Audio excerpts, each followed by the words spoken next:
Según Jung, un arquetipo es un patrón universal en el inconsciente colectivo humano. Estos representan experimentos comunes en mitos, cuentos de hadas, religiones y otras formas de mitología. Son modelos mentales que influyen en nuestras percepciones, comportamientos y relaciones. Pueden manifestarse en forma de personajes, símbolos y temas recurrentes. Por otra parte, son considerados como una fuente de energía y poder en la psique humana, y su comprensión ayuda en el desarrollo personal. El término Esper fue acuñado por Alfred Vesper, y uno de sus primeros personajes bajo este seudónimo fue Powell, un detective de primera a quien todos tenían muy alta estima, pero este personaje luchaba contra una pulsión oscura en su interior. Esta pulsión tomaba control de él al hablar con otras personas, y a menudo inventaba historias para parecer más agradable. A esta parte de sí que Powell intentaba reprimir la llamó Dishonest Bay.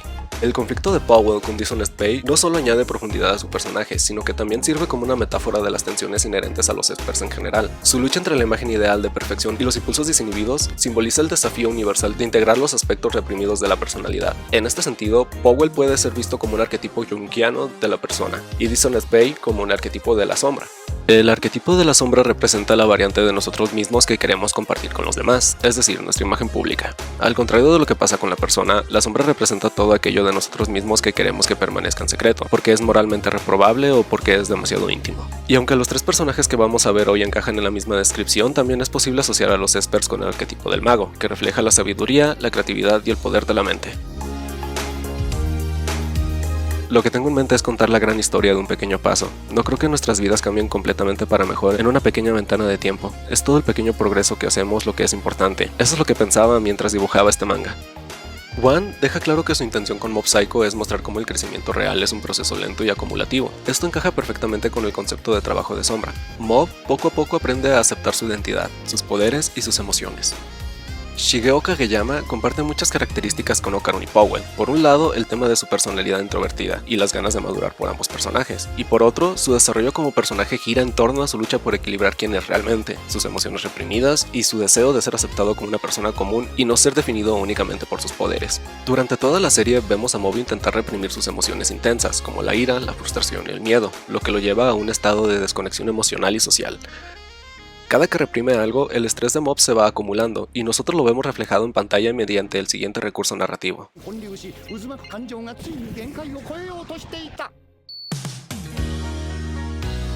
Una vez alcanzado el 100%, Mob desencadena una explosión catastrófica de poder que refleja su sombra, el lado de sí mismo que ha estado tratando de negar.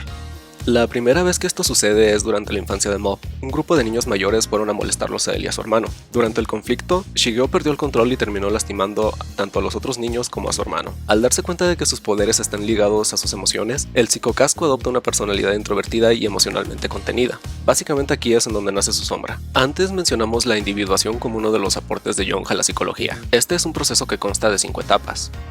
A nivel general se entiende como individuación el proceso mediante el cual una persona se convierte en un individuo integrado, llegando a ser uno mismo y alcanzando la capacidad de ser totalmente autónomo e independiente. Se trata de un proceso que requiere del crecimiento del sujeto y del desarrollo de diferentes capacidades psíquicas, apareciendo a lo largo del desarrollo humano y durando en realidad una buena parte de la vida. Etapa 1. En cierto momento Mob decide que quiere declararse a su amiga de la infancia, la cual había dejado de hablar desde hace bastante tiempo porque Mob intentó impresionarla demasiadas veces con sus poderes. Debido a toda esta situación y gracias a un consejo del presidente del consejo estudiantil, es que Shigeo decide entrar al club de fisioculturismo. Esta decisión aparentemente pequeña representa el primer paso en su desarrollo personal y servirá como simbolismo del progreso de su proceso de individuación. Etapa 2. Cuando pelea contra Teru, además de proyectar todas las cosas que considera negativas de sí mismo en su oponente, Mob es obligado a liberar su sombra como mecanismo de defensa, y la explosión de su poder demuestra la ira y el resentimiento que había reprimido por años. Neta, el pobre Teru termina calvo, desnudo y madreado en el piso. Al pobre le va peor que a Yamcha. Pero al volverse consciente de lo que había hecho, Mob reacciona con culpa y tristeza, reparando el daño al lugar y en cierta medida haciendo las paces con Teru, además de valorar las conexiones que había logrado hacer hasta el momento, ya que los miembros de su club intentaron defenderlo antes de que el psicocasco se pusiera a repartir psicomadrazos. Etapa 3. La etapa 3 consiste en establecer las diferencias entre los arquetipos sexuales en relación al arquetipo con el que uno se identifique. Se trata de integrar en su totalidad el arquetipo sexual, tanto el logos como el eros, haciendo que medien y siendo una fuente de la creatividad y la inspiración. Mob desde el principio hasta el final de la serie se relaciona con personas de su arquetipo contrario, e intentará comprender a base de prueba y error que no todo en la vida se trata de romance y atracción, logrando desarrollar relaciones sanas y apropiadas con personas de cualquier arquetipo, al solo juzgar a la gente únicamente por sus valores.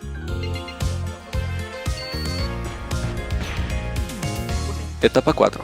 La cuarta etapa es descrita como un momento en el que aparece la sabiduría y el descubrimiento, simbolizadas por el mago, alguien que da sentido a lo desconocido después de sufrir una experiencia que haga al individuo recapacitar sobre las partes de sí mismo que intenta reprimir, evitando que caiga en un complejo narcisista. El encuentro con Mogami representa una prueba crucial en el proceso de individuación de Mob. Al ser atrapado en un mundo sin poderes, enfrenta una vida como una persona común y sufre acoso sin poder defenderse. Esta experiencia lo lleva al límite, pero Oyuelo lo ayuda a recordar su verdadero valor. Al salir de esta prueba, Mob logra por primera vez alcanzar el 100% sin perder el control, lo que simboliza un paso importante hacia la integración de su sombra. En esta etapa, el individuo se comprende a sí mismo y logra la integración de los opuestos en su personalidad. El clímax de la historia tiene lugar cuando Mob pierde el control absoluto tras ser atropellado. Su sombra toma el mando y arrasa con todo a su paso, reflejando la fuerza de sus emociones reprimidas. Dentro de su mente, Mob finalmente enfrenta a su yo reprimido en una conversación clave en donde reconoce no poder seguir negando su verdadero ser. Reigen, su mentor, le ofrece una perspectiva esencial al confesar que nunca tuvo poderes, pero que aún así construyó una relación genuina con él.